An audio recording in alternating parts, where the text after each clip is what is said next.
pessoal, este é mais um ShoujoCast e o programa de hoje é para falar de Hoshifuru Oukoku no Nina ou Nina the Starry Bride. Eu vou fazer um painel sobre o mangá, os primeiros 4 volumes, eu estou no volume 5 nesse momento, e vou falar também um pouquinho da estreia da animação que entrou no ar antecipadamente na Crunchyroll no domingo anterior a este agora, esqueci a data dele, e eu perdi a estreia porque eu estava acompanhando que ele estrearia no Japão no dia 10 de outubro.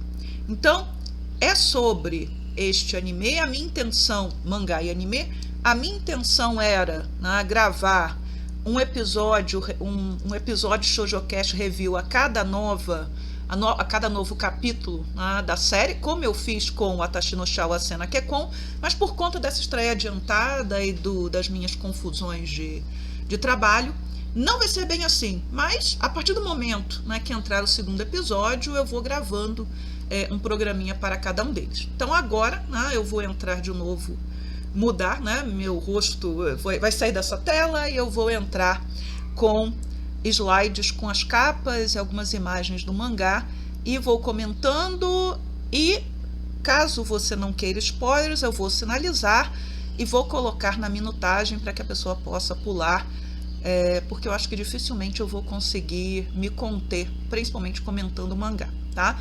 Mas então é isso e vamos ao programa.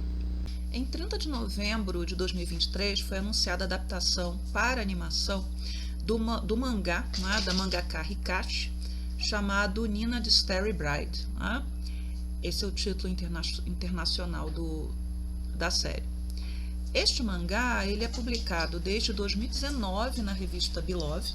A Beloved é a mais antiga e ainda funcionando muito bem das revistas Josei. Ela foi criada no iniciozinho da década de 1980, voltada para mulheres jovens, mulheres adultas, e depois outras revistas virão rapidamente para cobrir esse espaço, que era a falta de revistas direcionadas para um público feminino adulto. Nina é mais um mangá de época / fantasia, porque é um mangá de fantasia, da Hikashi. É até engraçado que a cada final dos volumes ela tem uma free talk, que são aqueles quadrinhos ou conversas que a autora tem com suas leitoras, e ela fica brincando que o sonho dela é que seus editores permitam que ela faça uma série que se passe nos dias de hoje, para ela poder desenhar as pessoas, os personagens, os meninos com roupas modernas e tal, mas que a piadinha que se repete a cada volume é que o editor não permitiu que ela fizesse essa transição para o mangá contemporâneo. Eu acho que é só uma brincadeira, eu acho que ela não deseja efetivamente fazer mangás contemporâneos. Eu já deveria ter começado a ler Nina há muito tempo, só que o que acabou acontecendo é que, como tantos outros mangás, eu acabo empurrando, mas com a iminência da estreia do anime, e como o mangá, a autora anunciou em março deste ano que ela estava na reta final, então neste momento o mangá tem 15 volumes, eu estou torcendo para que ela termine esse mangá, sei lá, no máximo com 16, 18 volumes, vamos ver, mas ela disse que está no finalzinho a série.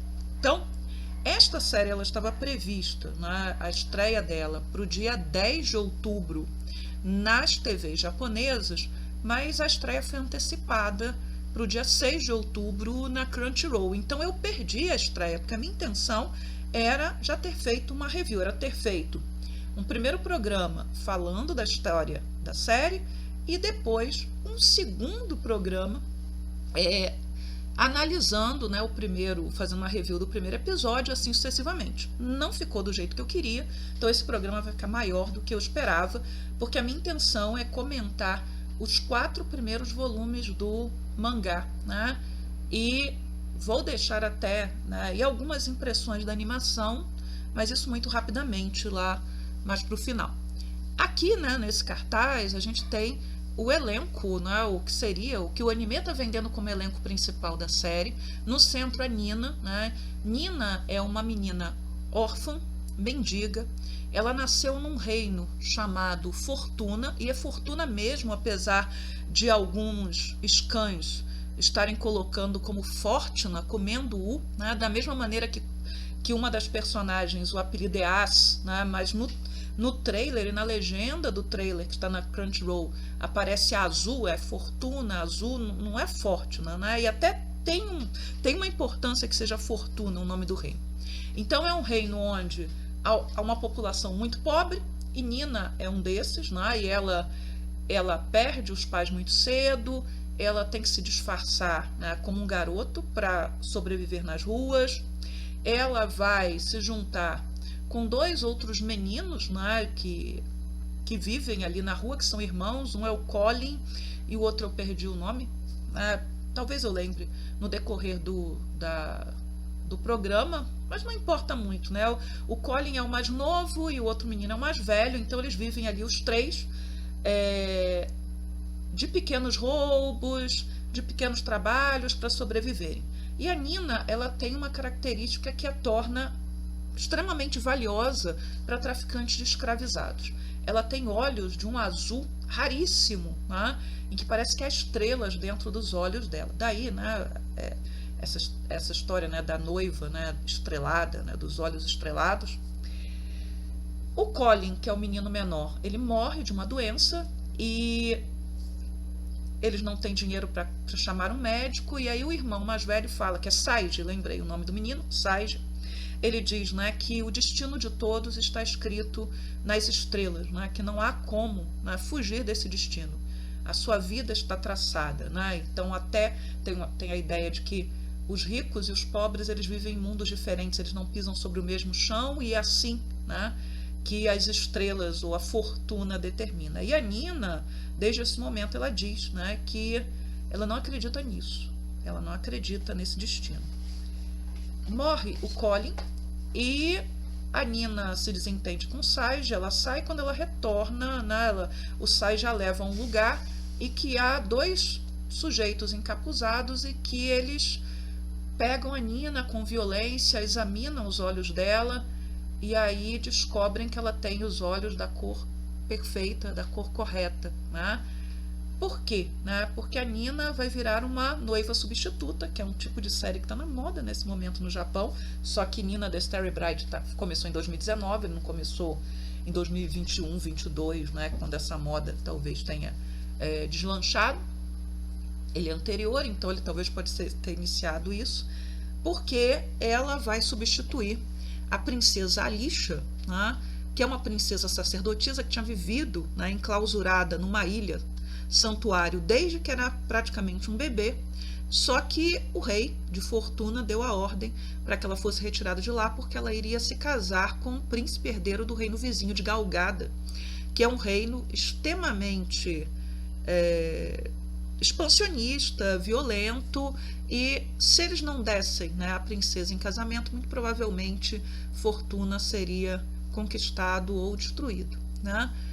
Quem, né, vai lá, né, o sujeito que está lá e que captura a Nina, que a princípio pensa que vai ser vendida como escravizada, é o segundo príncipe do reino, que é o Azuri, esse moreno ali na base, né? E todas, né, enfim, né, mas, e que também está aqui, ó, na capa, né, moreno ali, é o Azuri, que tem olhos dourados. Ele é o segundo príncipe. Ele a princípio acredita que a Nina é um garoto, manda tirar as roupas fedidas dela, etc, e aí descobre que ela é uma garota. Tanto melhor, porque assim ele vai ter menos problemas, né, porque ele não somente teria que colocá-la como uma substituta, mas também, né, ela seria um garoto se fingindo de garota, né? Isso poderia dar outros problemas lá mais adiante. A intenção dele, e que ele vai confessar mais adiante, é que era se livrar dessa substituta, era criar, né, um escape, já que a princesa tinha morrido, e depois impedir o casamento com Galgada, eliminando essa princesa falsa. Então a Nina, ela é levada para o palácio. Ela vai ter que passar por um treinamento intenso para fingir que é a princesa, e faltam 3 meses para o casamento. Só que o que acontece é que nesse interim, a Nina, ela faz amizade com o primeiro príncipe, que é um garotinho, esse garotinho que está ali no meio, né? O rapaz mais atrás é o conselheiro e criado particular e também espião do Azuri, né? Então o garotinho ali é o Murulum, né? que é o príncipe herdeiro. Ela vai se inteirando ali das intrigas da corte e ela descobre que há gente que quer, né, expô-la como uma fraude, mas não necessariamente por causa dela, mas para destruir o Azuri, que é o rapaz, né, que a comprou, né, do Saige, que Saige vendeu a Nina, né, que destruir o Azuri porque o considera uma ameaça a quem, né? E aí ela vai ter que investigar se é o príncipe herdeiro, a quem é que sente ameaça, se é a rainha, né? Que quando entra em cena a rainha mãe do Murulum, ela é aquela figura pérfida, com riso de vilã, enfim, né? Você logo já desconfia que ela é o problema, né? Enquanto o rei, ele é extremamente gentil, né? Simpático, até meio apático também. Mas a Nina, ela é avisada que quem manda realmente no reino, por trás dos panos, é o rei aposentado, que é bisavô do Azuri, então avô do rei, né? E ela vai pedir ajuda, né, a esse rei aposentado quando ela escapa de uma tentativa de assassinato, e o Azuri também, né, escapa, né, de duas tentativas de assassinato, e ela acaba conhecendo esse rei idoso, que já está, né, aleijado, que vive em outro palácio. No início, ele logo de cara, porque ele é como uma aranha no centro de uma teia, ele descobre que Nina não é a lixa, né, mas ele acaba chegando a um acordo com a menina. E esse acordo implica que Nina se sacrifique, né, e o sacrifício é casar-se, né, com Galgada e tentar, de uma certa maneira, garantir a salvação do Reino de Fortuna e do Azuri. E a Nina decide que ela vai efetivamente cumprir essa missão, que pela primeira vez na vida, essa é uma das questões dela, alguém precisa dela, né? Que ela não se vê como alguém que é descartável, então alguém precisa dela, que ela vai cumprir essa missão. Ela vai se tornar esposa do príncipe herdeiro, que é esse rapaz aí com a arma na mão na base da imagem, que é o Set, que ela vai se tornar esposa desse príncipe herdeiro e vai se tornar a rainha de Galgada e assim proteger Fortuna, né, de uma invasão e salvar o Azuri. E claro, né, a autora ela é muito rápida em desenvolver o romance entre a Nina e o Azuri. Então isso vai acontecer nos primeiros 2 volumes, quando ela vai embora para Galgada, a autora já construiu aí um romance sólido entre um príncipe que também tem uma situação peculiar, mas eu não vou dizer qual é, e que esse príncipe ele vai se sacrificar também, ele sacrifica pelo bem do reino o tempo inteiro, mas ele vai, pela primeira vez, desejar alguma coisa, né? Que é ter a Nina, né? Que é ficar com ela. A Nina, então, ela vai para a Galgada, ela já sabe que vai ter muita dificuldade, ela não é a única, ela vai descobrir que ela não é a única candidata à esposa do príncipe herdeiro, e vai descobrir também que esse príncipe herdeiro é um sujeito, assim, cruel, né, por assim dizer. Mas, né, nós estamos aí qualquer capa que vocês peguem, qualquer material que vocês peguem de anúncio do anime, eu vou mostrar outros mais à frente, você tem o triângulo amoroso desenhado ali. A autora constrói o romance com o Azuri, faz a gente se apaixonar por ele, e depois ela vai e coloca a Nina numa situação como a da Miyu de Watashi no Shawase na Kekkon. Ela não tem alternativa, ela tem que fazer aquele casamento funcionar. E para fazer aquele casamento funcionar, ela tem que começar a ver qualidades em um sujeito que a princípio não tem ou não aparenta ter qualidades. Os 3 mocinhos ali em cima são os 3 irmãos, né, do Set, que é Ior, Bido e Tout, né? Por quê? Né? Porque apesar do Set ser o príncipe herdeiro, ser o melhor guerreiro, ele tem que competir. Ele também tem um passado complicado e ele tem que competir aí de fato pelo trono, porque o pai decide que o trono, né, vai estar dependendo da conquista do Reino de Fortuna. Enfim, esse deve ser o assunto do anime. Eu acredito que não dá para fazer um anime de 12 ou 13 episódios, não. Então eu já estou torcendo por antecipação por 2 temporadas, porque o mangá é muito bom, né? Fazia tempo que eu não lia um mangá que me mobilizasse tanto e me fizesse, né, ficar ansiosa por ler o que vem depois, mas que eu me segurasse para não ir atrás de spoilers, né? Eu até fui atrás de alguns poucos spoilers, mas de eu me segurar, de não ir atrás de spoilers, às vezes até parar, né, de ler o mangá, porque ele estava me deixando nervosa. Mas enfim, esse mangá, né, ele é um típico novelão. Típico novelão. Então, a autora vai construir um triângulo meio que forçando a barra para que a gente fique na dúvida entre os 2 mocinhos, né? A autora vai criar alguns lances meio rocambolescos, mas é um novelão elegante, né? Ela cria uns lances meio rocambolescos, mas eles não destoam da história nem são coisas bruscas. Não há nada, né? Até o momento, não há nenhum acontecimento brusco e ela é muito boa em ganchos, né? Quando ela abre o mangá, eu deveria ter feito isso, ela já está abrindo com a Nina sendo exposta como não sendo a lixa. Então ela fala que vai morrer de novo. Por quê? Porque quando a Azuri a leva... Isso é a primeira página do mangá, tá? Não é um spoiler. E aparece no primeiro episódio do anime. Abre com isso também. Então Nina dizendo que vai morrer de novo. Porque para se tornar a lixa, ela teve que morrer. Tá? Então ela vai morrer de novo. Então quer dizer que tudo que vai ser narrado a partir daí é um flashback em relação à história, né? A história no momento que ela está. Então eu realmente não sei, porque eu não fui atrás de spoilers, se nos volumes atuais nós já estamos no presente ou continuamos vendo como a Nina chegou a essa situação de segunda morte, tá? E algo muito importante, né, que Nina, ela só tem de ser o seu nome, né? Então ser chamada de Nina é algo que lhe causa uma grande felicidade. Eu vou parar aqui, porque eu vou falar do primeiro e do segundo volume, né?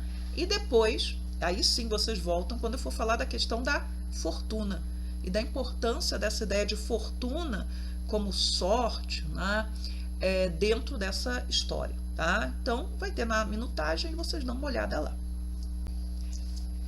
O primeiro volume, né, de Nina deve cobrir os 2 primeiros capítulos do anime, tá? Porque o primeiro episódio foi exatamente até a metade, né, desse primeiro volume. Então, no primeiro volume, nós temos a apresentação da Nina, do Azuri, uma relação difícil se estabelece entre ele, porque ele está ali querendo enfiar informações dentro da cabeça dessa menina que não sabe ler, que não sabe escrever e que a princípio resiste, né, a qualquer educação. Mas, como eu falei lá, ela quer se sentir útil.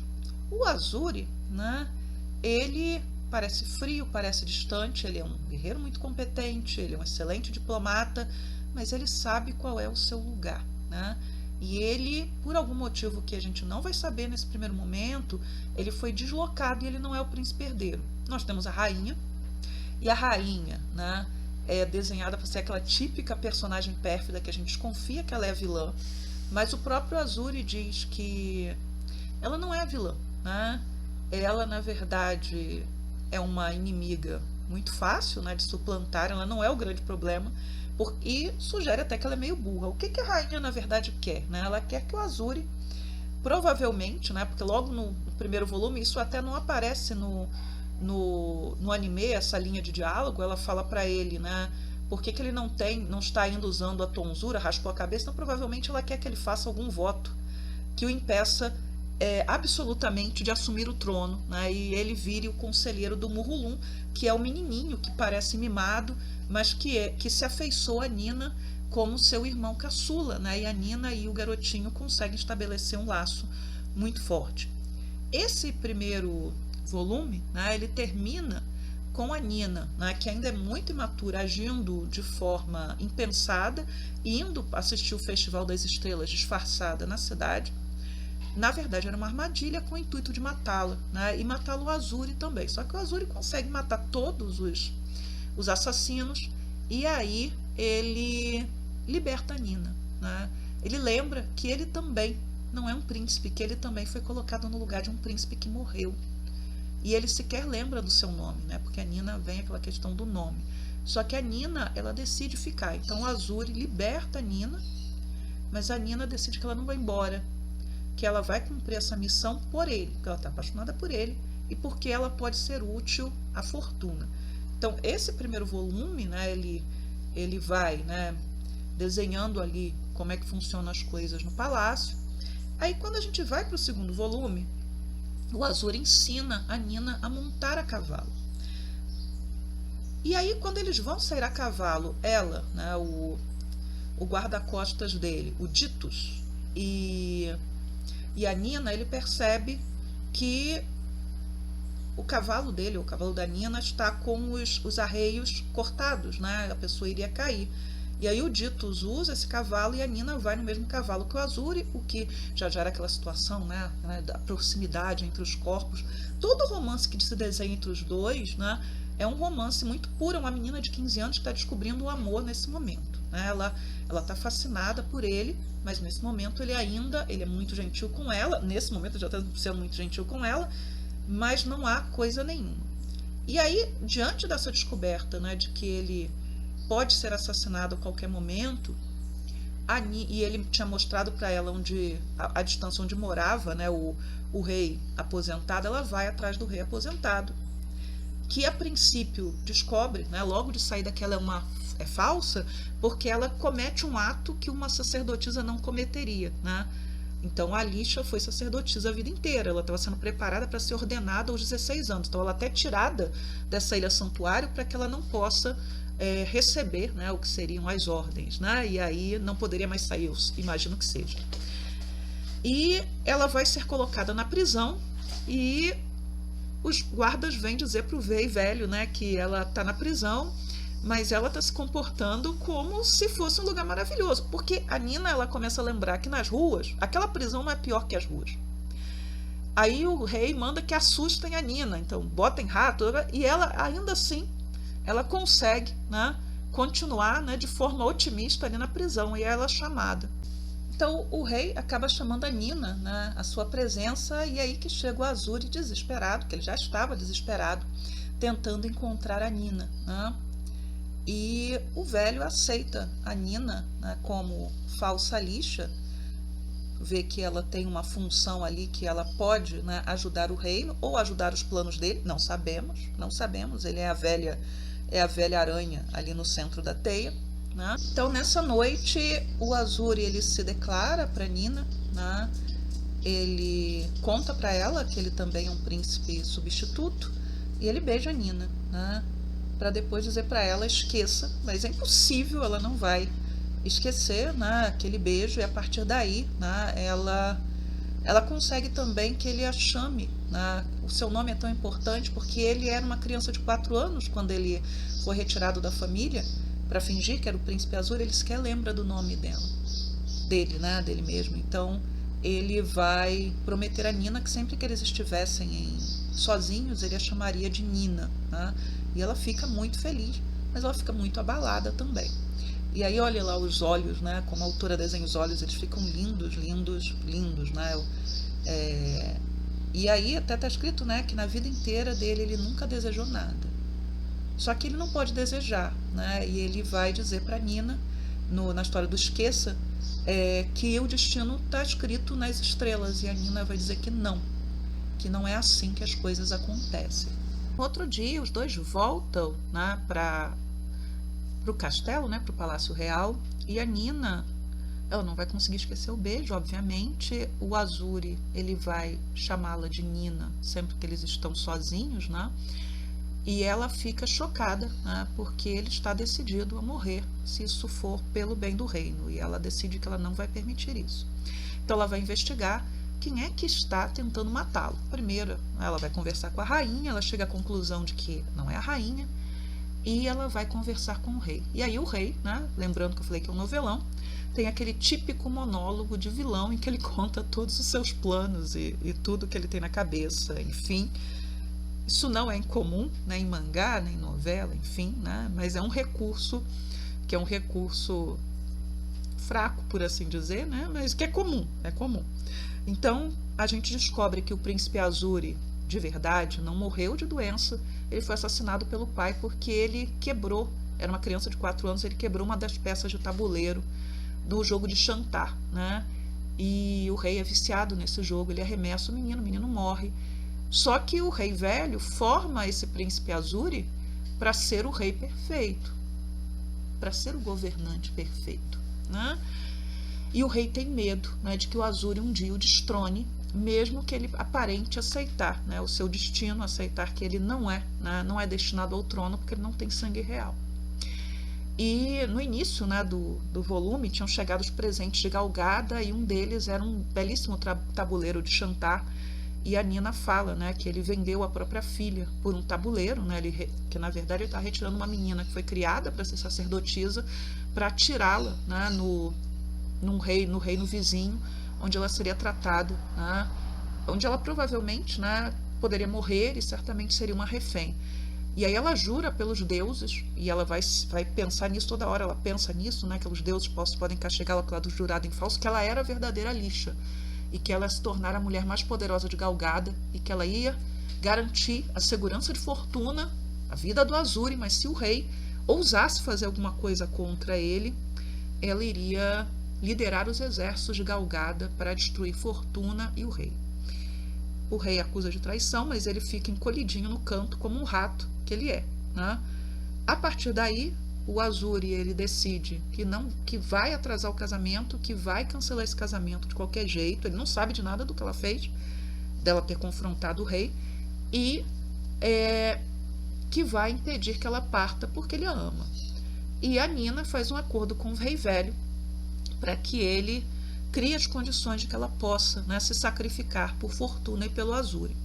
O Azuri vai ser enganado, e aí no finalzinho, né, do volume nós temos a Nina dentro da carruagem, partindo antes da hora para esse casamento, chorando, né, e em pensamento pedindo que o Azuri chegue para salvá-la, e o Azuri a cavalo tentando alcançar a fronteira e dizendo que ele tinha jurado, né, que iria impedir o casamento, porque ela não esperou por ele. Então é assim que termina, mas não é, porque a última parte desse volume é a apresentação do Príncipe Sete, né, que é o nosso que é o noivo da Nina, e ele é apresentado como um sujeito extremamente violento, abusador de mulheres. A primeira aparição dele é extremamente cruel, né, e é nas mãos desse sádico, né, que estupra mulheres, que mata mulheres a sangue frio, que a nossa Nina vai cair, né? E agora eu vou falar da Fortuna, né, que é algo importante na história, né? Agora é a professora de história, né, Valéria, professora de história,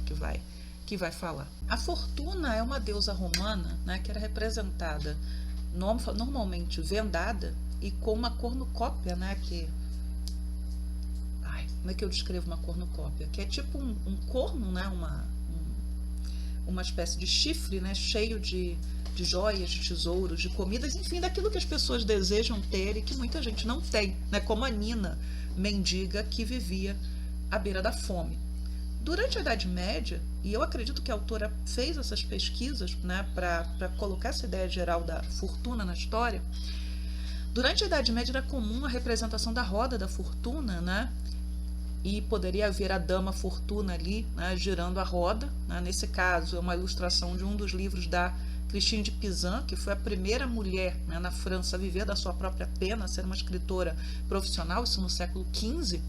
Então ali, né, a roda da fortuna, a dama Fortuna girando a roda, que ela eleva uns e destrói outros. A ideia da roda da fortuna na Idade Média é muito aquela ideia, né, do destino que não está nas mãos do ser humano, não está nas suas mãos decidir nada, né? A fortuna é cega, ela dá a sorte, a boa sorte ela tira, ela vai definir quando um indivíduo vai ser glorificado ou quando ele vai ser morto, né?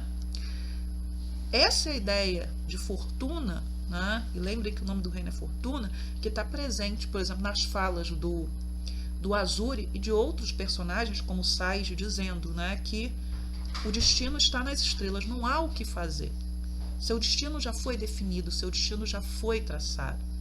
Mas quando a Nina vê a fortuna, ela vê a fortuna muito, né, numa perspectiva que vai aparecer na Renascença. né? A gente vê o Príncipe de Maquiavel, né, que é aquele manual não do bom governo, mas de como manter o poder e governar. Ele vai dizer que a fortuna só tem metade da responsabilidade. Metade da responsabilidade é do homem, é do ser humano. Tá? E aí, durante o Renascimento, a gente vai ter umas representações da fortuna ou com a vela, ou guiando um barco, ou em cima do globo, normalmente, e de um lado, né, aqueles que afundam e do outro aqueles que prosperam, em que você coloca a ideia, né, nesse momento em que o individualismo começa a nascer, de que depende muito do ser humano também o seu sucesso e a sua vitória. É nesse sentido, né, que a Nina, ela diz que vai tomar, que não há, o destino não está escrito nas estrelas, que ela vai tomar esse destino nas mãos. Não há nada de mágico até o momento em Nina, da Starry Bride. Nada, não há nada de mágico. Eu não sei, né, se alguma coisa de mágico vai aparecer daqui para diante no mangá. Né? Existe a questão religiosa, existe a discussão da relação com os deuses. Então Nina teme os deuses porque ela jurou em falso. O Sete, que é o príncipe de Galgada, ele não acredita nos deuses, porque nesse seu passado complicado, os deuses nunca olharam por ele. E Azuri, né, crê, a princípio, nessa religião que lhe foi ensinada. Então, assim, se, além do religioso, que é importante aí essa ideia da fortuna, do destino, algo mais vai aparecer, eu não sei. Agora eu vou voltar para o comentário dos volumes do mangá. Se você não quiser spoilers, você vai pular lá para o final, né, que vai estar na minutagem, em que eu vou fazer o fechamento dessa parte. O volume 3 é um volume complicado, né, que é o volume em que a Nina ela está sozinha. Isso aconteceu com princesas durante boa parte, né, da história das monarquias e dos casamentos arranjados. Ela só tem uma dama que ela vai levar, que é a Rikami, que na verdade é uma guerreira espiã, né, que está ali para informar o rei idoso e proteger a Nina. Então Nina, ela, a princípio, né, o Sete tenta colocá-la na posição de refém, de aterrorizada, né, das outras princesas. Ele chega, né, ele não quer falar com ela, mas ela acaba indo passear pelo palácio, né, afinal ela é uma princesa, ela tem o direito, ela acredita que tem esse direito, e aí ela conhece a cacatua, né, ele tem uma cacatua, um pássaro de estimação, tá ali nessa capa, que se chama Nina também. E ele observa que quando ela ouve o pássaro falando Nina, ela se assusta e ele deduz que aquele é o nome dela de criança. Há determinadas culturas, e a autora ela faz uma mistura de culturas e ela desenha lindamente as roupas, assim, eu acho que melhor que ela, e aí muito melhor, claro, só Kaoru Mori, né, de Emma e do mangá das noivas, enfim, mas a Kaoru Mori está num outro nível, mas a Hikashi, ela desenha roupas assim, de uma maneira espetacular. Cada espaço, cada país, cada nação tem um estilo diferente e ela desenha, né? Ela desenvolve. As roupas da Nina são lindas, né? Todas elas são belíssimas. Ela vai, e dos rapazes também, né? Então, em algumas culturas, você quando criança tem um nome, quando você chega à idade adulta, você recebe o seu nome definitivo. Isso acontece em vários lugares, né? Mas a Nina, isso não acontece em Fortuna, a Nina não entende e ela tenta desconversar, né? Mas o Sete é extremamente frio com ela, não quer falar com ela, mas como ela vai dizer que ela vai vencê-lo pelo cansaço, e aí ela lembra muito a Makino, né, de Hanayori Dango, e certamente a autora leu Hanayori Dango, e eu acredito que ela use como certa referência. A Makino, quando ela sofre bullying na academia Itoku, que ela diz que não vai ceder, que ela não vai embora, só que nesse caso não é bullying, né?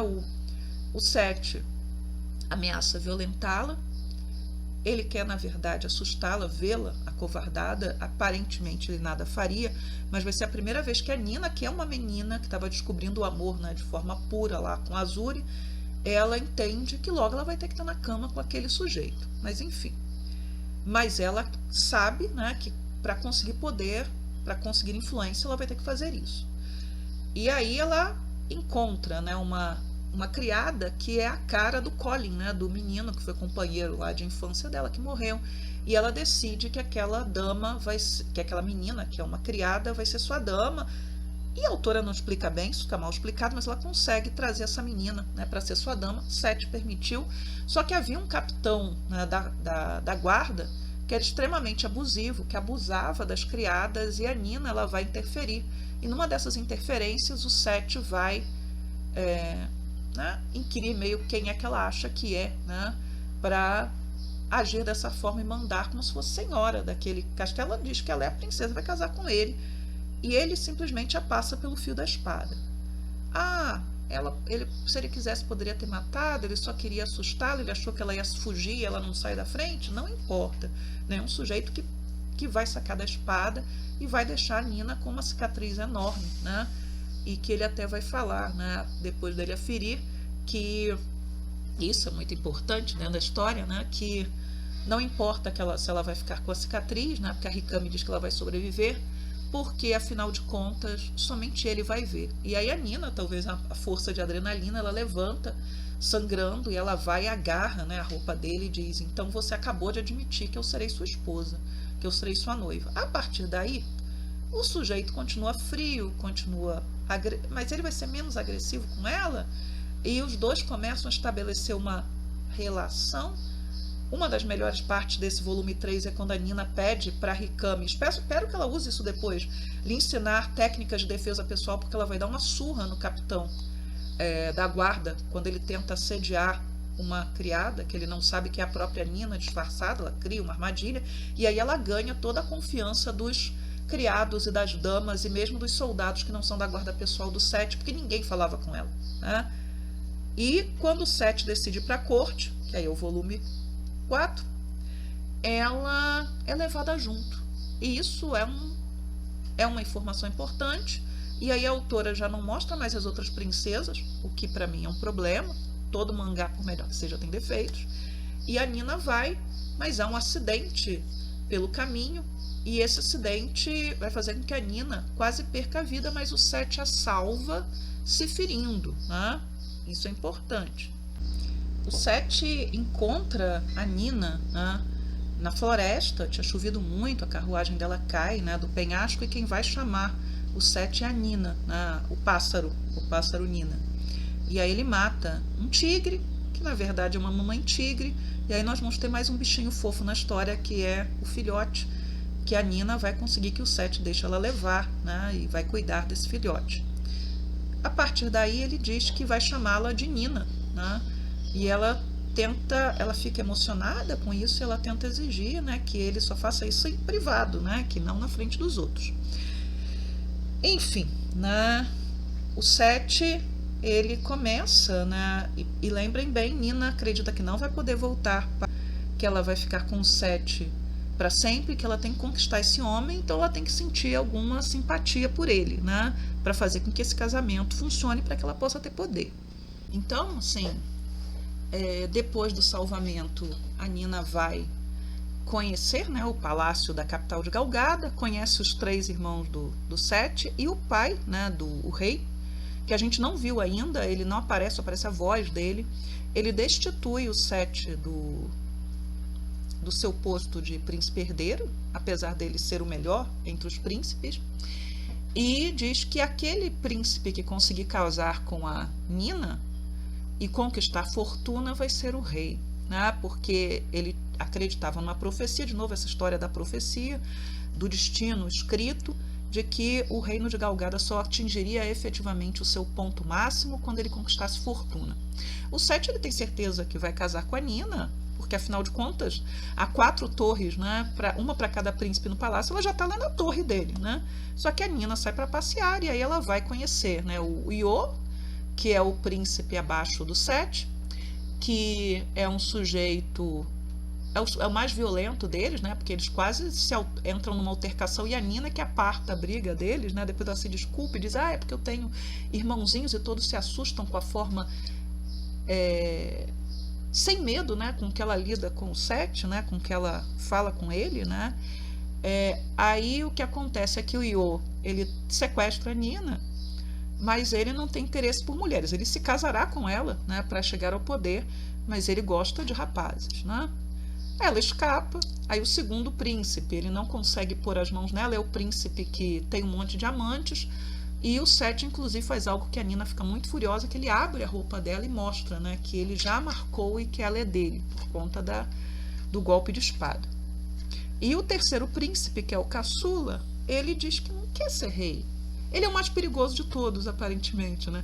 Que ele não quer ser rei, mas ele fofoca para Nina, conta para Nina uma série de histórias do Sete, de que ele tinha de uma infância problemática, que ele tinha o sangue manchado, e aí o Sete acaba levando a Nina ao santuário onde ele cresceu. O Sete, ele não é filho de uma das rainhas, ele é filho de uma sacerdotisa que ou foi violentada ou teve um romance proibido, né? E aí eu lembrei de novo, ela certamente, a autora certamente foi à mitologia romana, e, enfim, das Vestais, né? Das sacerdotisas que preservavam o fogo da deusa Vesta, e que, caso elas cometessem alguma impureza sexual, elas eram duramente castigadas, elas poderiam ser enterradas vivas, né? A própria origem de Roma está, né, no mito do rei Marte se apaixonando, né, por uma princesa que tinha sido obrigada a ser vestal, e os gêmeos são atirados no rio Tibre, e a princesa é enterrada viva, porque esse é o castigo da vestal. Então a gente não sabe o que foi da mãe do Sete, como é que foi a situação, não é dito ainda, né, mas ele acaba ficando escondido nesse santuário, e ele vai ser criado por um sacerdote extremamente sádico, que tira dele qualquer possibilidade, né, de crer nos deuses ou de empatia, e enfim, né? Só que quando o rei fica sabendo que ele tem esse filho com essa sacerdotisa e que esse filho está escondido, ele manda buscar o Sete. Mas enfim, a autora quer que a gente sinta a pena do Sete, né? A autora quer que a gente acredite que ele está no mesmo pé de igualdade com Azuri, e que, enfim, não, ele deve também, né, a gente deve dar para ele, né, o benefício da dúvida em relação a quem vai ficar com a Nina. Eu sou time Azuri, então não há problema. Aqui é outra imagem de divulgação do anime, de novo, né, Alisha, Sete e Azuri, a ideia do triângulo, e talvez a própria ideia da roda da fortuna aí, né, girando um embaixo, outro em cima, não sei, né, eu estou interpretando. O primeiro episódio do anime, ele cobriu exatamente até a metade do volume 1, então eu imagino que o segundo episódio vai cobrir a outra metade. É o que eu acho que vai acontecer, o que vai fazer com que o Sete só entre em cena no final do episódio 4. Como o trailer coloca algumas das cenas de violência do mangá, mesmo que eles diminuam a violência do mangá, que não é tão grande assim, né? Ela é muito mais psicológica do que você imagina, do que necessariamente do que é mostrado. Eu acho que as questões-chave estarão lá, né? Até eu estava lendo o mangá no Batotô, né, que é um site que tem uns comentários muito divertidos, e aí lá o pessoal, né, dizendo que, tentando, né, quem já se apaixonou pelo Sete, tentando igualar os dois e dizendo, mas o Azuri sequestrou a Nina, comprou, né, na verdade a comprou, porque ele tirou a roupa dela, né, lá achando que era um garoto sujo que eles queriam botar. Porque eu pensei, mas o Azuri, ele a liberta no final do primeiro volume. Ele diz que ela pode ir embora, né? E o romance dos dois é construído de forma muito muito sensível, muito bonita. Já o Sete, o que eu tenho a dizer é que mocinha não é centro de reabilitação, tá? Então a ideia, né, de criar essa situação de pena para que ela possa, né, ficar em dúvida entre um e o outro, é complicado. O final e eu esqueci de falar, né, 2 spoilers, né? O final do terceiro volume me dá uma informação que a autora ainda não explicou, tá? Porque ela tem esses ganchos assim, né? O gancho do segundo volume é a apresentação do Sete. O gancho do terceiro volume é o Azuri sendo coroado, O que aconteceu para ele ser coroado? Não sabemos. Eu não fui atrás de spoiler. E o gancho do quarto volume é uma comitiva chegando de fortuna para falar, né, do novo rei, né, e estabelecer acordos, e o Azuri está disfarçado ali naquela comitiva. Isso vai fazer com que a Nina, né, que já estava ali plenamente convencida de que ela deveria ser esposa, né, do Sete e rainha e conseguir alcançar o poder, que ela fique balançada e ela se comporte aí de uma forma um tanto infantil. Não vou comentar mais nada além disso. A autora ficou muito feliz, né, quando o anime foi anunciado, então tem várias ilustrações dela comemorando o anime. Algumas delas estão no site oficial da animação, né? Ela postou no Twitter, né? O Twitter voltou, ainda bem, mas eu disse que ia voltar, né, no meu último ShoujoCast, eu falei que ele voltaria, né? E o Twitter ele é importante para mim exatamente para ter acesso ao que essas autoras estão postando, ao que está sendo discutido. Então, sobre Nina the Starry Bride é isso. E acho que já ficou grande pra caramba o programa, tá? E agora eu vou comentar duas outras notícias recentes que dariam outros 2 programas, mas, enfim, eu quero colocar aqui no final. Então, se você estiver assistindo nesse momento, né, e quiser deixar o seu like, se gostou do programa, ou dislike, por favor, o faça. Ou lá no final também pode fazer, tá? Por favor, se quiser. Orgulho e Preconceito é o livro mais importante de Jane Austen. Sim, o ShoujoCast também fala de Jane Austen. Ele foi publicado em 1813 e já faz 20 anos da última adaptação, que não é uma adaptação moderna, que não é paródia, que não é nada, que é o filme, né, com a Keira Knightley, né, e o Matthew McFadden. Tá? Então faz 20 anos desse filme. E já faz 30 anos da adaptação da BBC de 1995, que para mim é a melhor, é a mais perfeita, tá? Mesmo que eu tenha visto o filme antes, né? Eu vi o filme antes.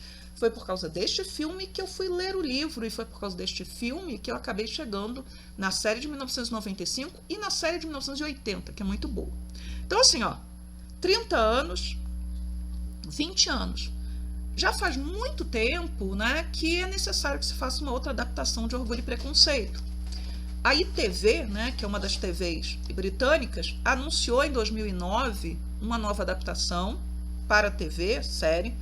Voltou a falar dela em 2017, veio a pandemia, eles não falaram mais nada.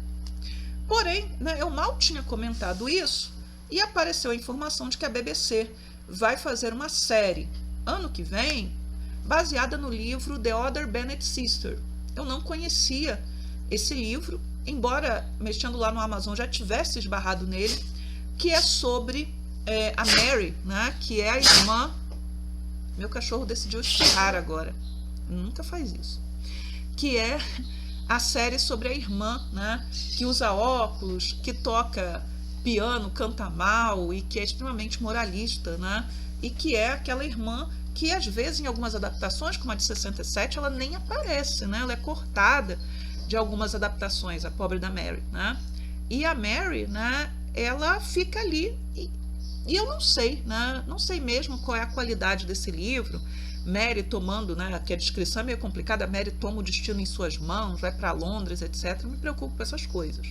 Mas, de qualquer maneira, né, teremos uma série ano que vem da BBC. Só que eu escrevi sobre isso no blog num dia, e no dia seguinte veio a informação de que a Netflix já colocou em pré-produção um filme ou uma série adaptando Orgulho e Preconceito. Eu tenho trauma daquele filme Persuasão da Netflix, mas não é a mesma equipe. A equipe que está fazendo é a equipe que fez o Gentleman Jack, que é uma boa série, né? Que é uma boa série.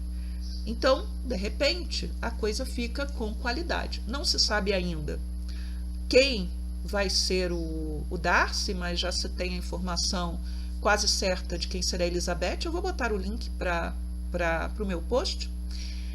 Não sabemos ainda se vai ser um filme ou uma série, se vai ser colorblind, tipo Bridgerton, né? O que é isso? É você, no caso nem Bridgerton é isso, mas Persuasão é isso. Você coloca um elenco diverso, aí não importa, né, a cor da pele das pessoas, elas simplesmente estão interpretando os papéis. Em Bridgerton não é assim, claro, porque nós temos todo aquele papo furado, né? Bridgerton é história alternativa, então nós temos toda aquela coisa de que depois do casamento real da rainha Charlotte não há mais racismo no mundo. Eu nem quero entrar nisso aqui agora, tá? Muito bem. Então, assim, como era esperado, para comemorar os 20 anos do filme, os 30 anos da série, para marcar, né, nós vamos ter uma nova adaptação de Orgulho e Preconceito. Se vai ser boa ou não, não sei. Mas aí o que eu digo para quem já fica angustiado, né, você sempre terá o livro, você sempre terá, no meu caso, a série de 1980, a de 1995, e para quem gosta, o filme de 2005. Não sou fã do filme de 2005, tá? Então você sempre terá. Então não se importe. Da mesma maneira, né, que saiu a informação no início de outubro que o filme da Rosa de Versalhes, porque só falam de um filme, estreará no dia 31 de janeiro. Junto com esta informação, vieram 4 ilustrações. Uma de Antonieta, outra do Fersen, outra do André, e esta coisa aqui, essa ilustração de Oscar. Dá nervoso olhar para isso, eu estou com medo do que virá desse filme. Se for um filme só, sei lá o que vai ser isso, né? Porque não vai dar para cobrir a história. Eu espero que sejam 2 filmes, pelo menos, como foi Haikara Sangatoru, ou 3. Mas, assim, eu não sei o que pensar dessa ilustração aqui, tá? Isso é muito feio. Isso aqui não faz justiça ao mangá original, tampouco a animação, e mesmo alguns dos pachinko, né, que são aqueles jogos, né, de ficha, que tem os salões no Japão e que tem os jogos da Rosa de Versalhes, que às vezes tem uma animação muito bonita, né? Se eu achar uma que eu gosto muito, eu boto o link nos links do episódio. Eu falei, caramba, o que esse povo está fazendo? O que vai sair daqui, tá? Certamente nós teremos outro anúncio sobre o filme no aniversário da Maria Antonieta, que é 2 de novembro, e também no aniversário de Oscar, que é 25 de dezembro. Então, assim, vai sair mais informação, acredito que nessas 2 datas, tá? Eu não pensei em nada saindo em outubro, porque não há nenhuma data especial, nem aniversário de nenhuma personagem em outubro, mas eles soltaram a data. Então, 31 de janeiro, estreia o filme nos cinemas japoneses. E eu estou terminando o ShoujoCast, então, de novo, se você gostou, né, do programa, dê like, se não gostou, dê dislike.